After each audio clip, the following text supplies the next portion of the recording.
कितीतरी शेकडो शिक्षकांनी आत्महत्या केलेल्या आहेत यासाठी आंदोलन, या पगारासाठी. दरवेळी आंदोलन केलं तर भीक मागितल्यासारखं आम्हाला करावं लागतंय, मरावं लागतंय. सगळ्या महाराष्ट्रातून शिक्षक इथे येतात. जब तक हमें अनुदान नहीं मिलेगा तब तक ये मैदान हम छोड़ने वाले नहीं हैं। आज हम मौजूद हैं आज़ाद मैदान में, जहां शिक्षक समन्वय संघ से बहुत भारी संख्या में यहाँ पर शिक्षक यहाँ पर मौजूद है। उनका आंदोलन हो रहा है। ये आंदोलन किस लिए है, क्या उनकी मांग है, आइए उनसे जानते हैं। मैं अपने कैमरामैन से रिक्वेस्ट करती हूँ कि वो आपको विजुअल्स दिखाए। यहाँ पर भारी संख्या में बहुत सारे शिक्षक यहाँ पर आए हैं। उनकी कुछ मांगों को लेकर आज उन्होंने यहाँ पर आज़ाद मैदान में उन्होंने आंदोलन रखा है। मेरे साथ अभी कुछ मेंबर्स यहाँ पर जुड़े हुए हैं हमारे सर। सबसे पहले आप अपना नाम बताइए और किस लिए आपने ये आंदोलन रखा है, क्या आपका मुद्दा है? मेरा नाम अनिल परदेशी, मैं महाराष्ट्र राज्य के नासिक रीजन से बिलोंग करता हूँ। समन्वयक तौर पर यहाँ पे मैं इस आंदोलन में खड़ा हूँ।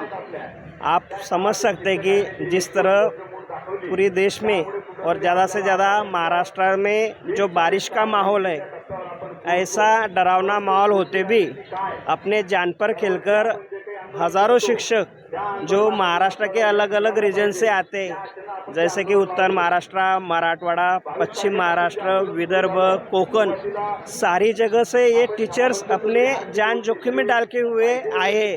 तो मतलब इनका जीना मरना का जो संघर्ष है वो गवर्नमेंट से जो रूल्स पिछले कई सालों में जो बनाए गए, जिसमें टीचर्स लोगों का ग्रांट रोका गया, ऐसा पॉलिसी जो गवर्नमेंट यहाँ पे बनी उन्होंने बनाया, लेकिन शिक्षक समन्वय संघ ने अनुदान के लिए हर जगह आज़ाद मैदान के जैसे महाराष्ट्र के हर गवर्नमेंट ऑफिस के सामने आंदोलन, आज तक 350 से ज़्यादा आंदोलन किए।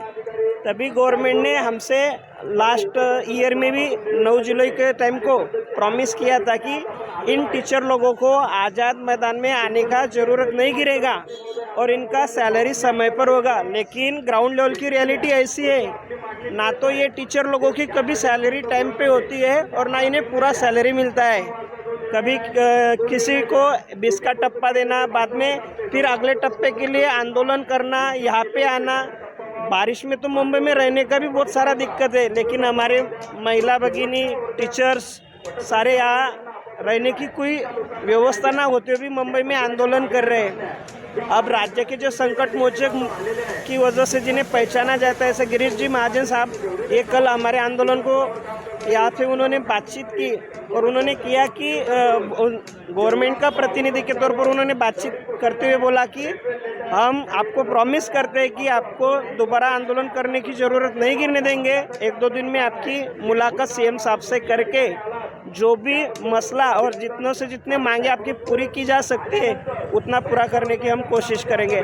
हम उम्मीद करते हैं कि राज्य के सारे टीचर्स 7 और 8 जुलाई को स्कूल बंद करके यहाँ पे आए हैं और गवर्नमेंट से उम्मीद लगा के आए।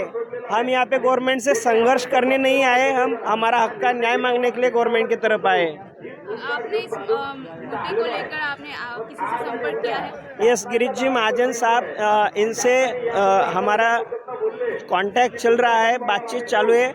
वैसे उनके नज़दीक के एमएलए मंगेश दादा चौहान साहब, इनसे ही हमारी बातचीत चालू है और जो भी हमारे अलग अलग गण से जो शिक्षक आमदार है उन सभी को इस बात की जानकारी दी चुकी है।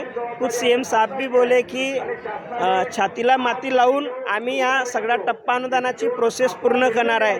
जैसे उन्होंने सभागृह में प्रॉमिस किया है, वो प्रॉमिस पूरा करने का समय अब आ चुका है। कितने दिनों से आप आंदोलन में बैठे? ये आंदोलन का 22 जून से शुरू हुआ है, आज आंदोलन का 17वां दिन है।